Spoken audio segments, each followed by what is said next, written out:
What's up everyone, my name is Robbie Greenfield or RobTG4 and I'm the founder of Umoja Protocol. And today I want to talk to you about something extremely important. Some pretty major updates are being made to the protocol's tokenomics and I wanted to walk through each one by one just to give you an explanation as to why these decisions are being made to better both the protocol and our community as a whole. So first, how far have we gotten in just 6 months since beta launch?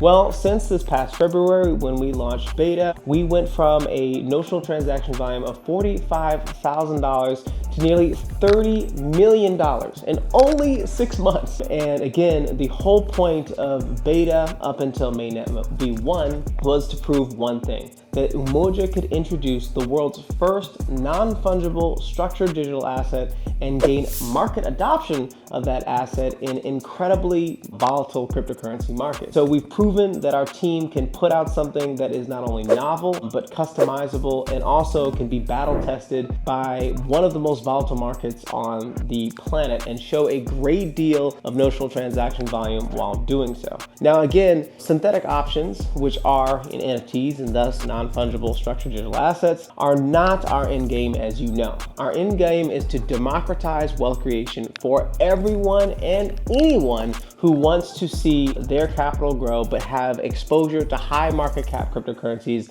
like Bitcoin, Solana, Ethereum, and others. And so to do that, the next step is obviously to introduce smart coins or fungible digital structured products. And that will be coming at the end of mainnet v1, which will be delivered in September, going into mainnet v2 with the introduction and launch of YBTC, or yield bearing Bitcoin. But to get there, we need to make some small adjustments to our tokenomics to ensure that we have flywheels not only for the growth of the protocol, but also for the growth of our community supporting us up until this point. So we're going to touch base on the different changes that we've made to tokenomics and why we've made those changes to ensure that we have a healthy community and kickstart our economy the right way at TGE.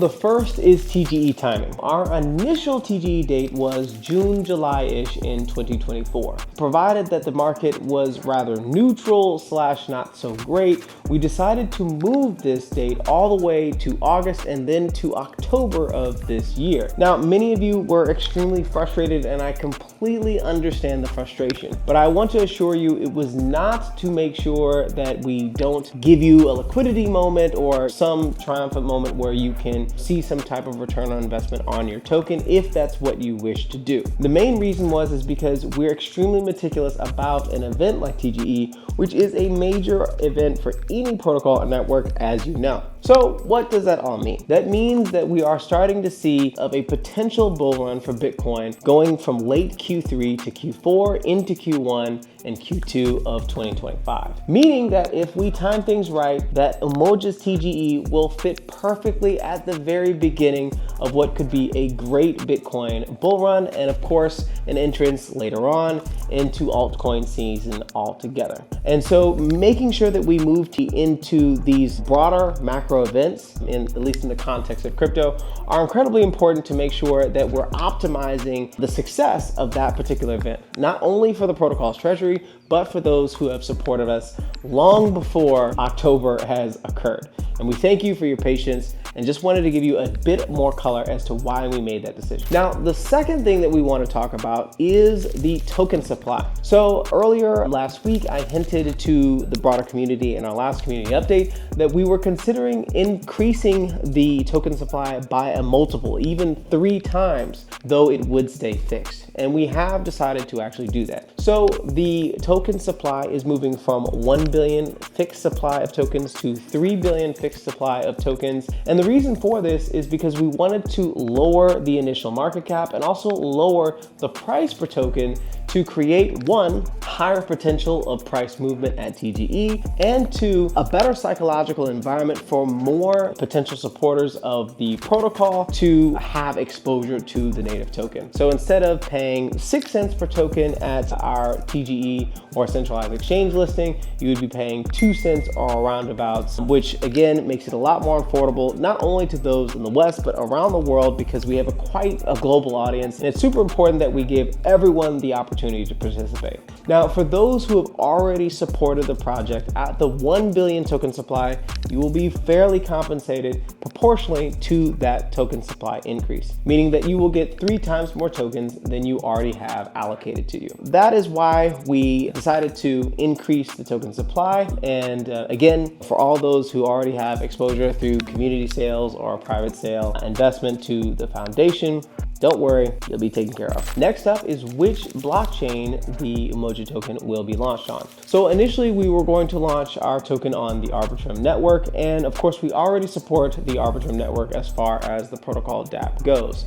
But we have recently made the decision to deploy the Umoja token, at least natively, on the Ethereum blockchain. But of course we will support both Ethereum and Arbitrum with regards to the deployment of the protocol writ large. The main reason for this is because we do believe that Ethereum is a mainstay network of the larger and older networks within the blockchain ecosystem. And even though ERC20s are well supported on both chains, we do think that there is a premium to have our governance token deployed on Ethereum first and then wrapped onto the Arbitrum network. But it is one that we think most ecosystem supporters will be happy with, though there wasn't that much of a pushback to deploy the native token on Arbitrum either way. Next up, we have changes in staking. So as you all may know, the protocol has what is called the insurance pool. And the insurance pool is a fund of reserve capital that is staked by community members and also provided an initial token allocation from the supply for the sole purpose of protecting end users from a shortfall of capital within the protocol. Now, a shortfall of capital within the protocol simply meaning that users losing money can happen in one or two ways. It can happen due to a smart contract or DApp exploit, or it could happen due to a black swan event in which crypto prices change very rapidly, causing functional issues of the protocol itself. In either case, we want to make sure that the protocol has reserve capital to at least partially refund end users to make sure that their money is as safe as possible. And so, given this massive role of the insurance pool, it is extremely important to create incentives for people to stake it and for them to be rewarded as such, given the risk that they're taking, providing effectively what is capital last resort. And I think that you'll really appreciate some of these utility features. So the first is that the more you stake and the longer you stake, the higher your yield will be. So we have dynamic APYs for the insurance pool. The base APY will be 15% and the maximum APY will be 25%.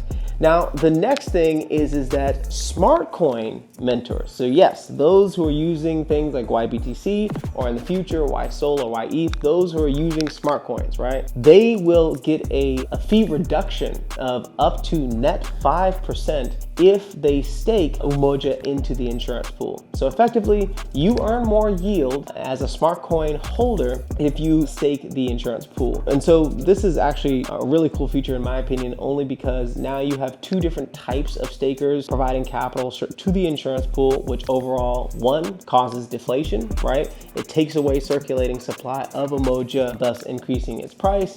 And then secondly, it makes the protocol more financially secure. So we create these race conditions that create deflation and a safer protocol overall. Over time, you need more tokens to bootstrap your economy and more incentives to do so. And so Bitcoin does this in the context of block rewards for miners, and we are doing this in the context of Umoja rewards for stakers, be it smart coin mentors or just normal stakers. And that we're providing rewards, but we're making sure that those rewards don't cause inflationary issues. Now, something that's very interesting is that because insurance pool rewards standardize across each month, that creates an interesting dynamic in which there's race conditions to stake and get maximum APY early in the month, and toward the end of every month, people are most likely going to try to withdraw prematurely. Now, a way to minimize that effect is that there will be minimum lockups for all staking of the insurance pool. The minimum lockup time will be 30 days, and we will do 30 days, 90 days, 180 days, 365 days, and I believe 730 days, which is 1 month, 3 months, 6 months, and 1 year and 2 years, respectively. Obviously, the longer you stake, the more rewards you get.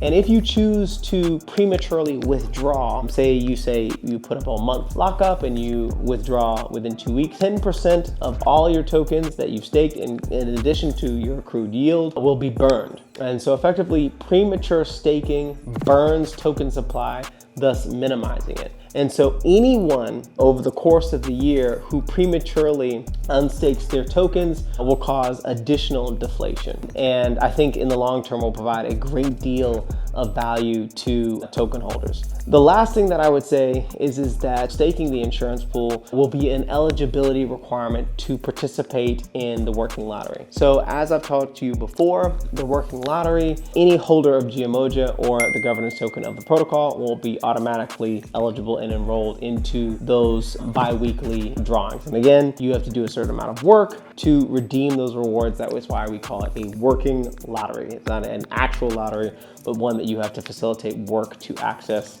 or earn those rewards. And so I know that was a lot, but this is to say that there have been a lot of changes made to the insurance pool for better price action and a more secure protocol. And finally, we have airdrop choices. So I know that we haven't said much on airdrops. We've been a bit bashful about that. We've seen a lot of airdrop point, people just getting tired of it over time. So we wanted to make sure to take a unique stance in how we go about airdrops and how we go about rewarding community members who support the project and also take on different on-chain actions. And so first things first, the only way that you can become airdrop eligible is to use the protocol. The factory provides USDC rewards that is absolutely separate, though it is still a part of the overall Umoja ecosystem. It does not provide you airdrop rewards. You must use the protocol on-chain to get airdrop rewards, and your points will show on the leaderboard umoja.xyz on the DApp. So that is first. Now the second thing, you will be provided with two options. Option one is that if you do have airdrop points, you will be able to redeem a smaller amount of tokens immediately. So let's say within the 5 days before TGE, you decide, I want to get my tokens now. You will receive a smaller proportion of tokens if you decide, I want this right now. Now, the second, if you decide to restake your airdrop tokens into the insurance pool, you can receive an APY of up to 180%. And so effectively what we've done is we've taken the airdrop allocation amount, which is 9 million tokens, and we say 20% of that will go to those that want to withdraw those tokens or redeem those tokens immediately. And the other 80% will be airdrop vesting rewards for those who decide not to. And so you can vest your airdrop tokens for a maximum of 6 months. And again, the APYs are mouth-watering. And so that's how the airdrop will be facilitated, at least from a tokenomic lens. And last but not least, I'm sorry I fooled you. There's still one more thing. You must be a governor. You must accrue G Umoja tokens to participate in the working lottery. You get G Umoja by staking UMO to the governance pool. How do you get UMO? You get UMO by staking Umoja to the insurance pool. So you stake Umoja to the insurance pool, you get UMO, you stake UMO to the governance pool, you accrue G Umoja. Governance token, it's non-transferable between entities, and you automatically become eligible to the working lottery when you have this token or when you accrue that governance influence. Those who accrue this governance influence can make votes on Snapshot, and those votes will be on economic parameters driving smartcoin fees, updates to different smartcoin strategies, as well as different fees and parameters of the protocol more generally. And so that is it. I know it was technical, guys. I'm sorry, but I want to make sure that I'm giving you all the information necessary. I've recently updated our Gitbook to reflect most of this information. Some of it we're still kind of finding out the details with regards to the exact parameters and the exact payouts, but generally this will be the architectural changes with regards to our tokenomics decided by the community. And again, if you have any feedback for me, just let me know. And until then, peace.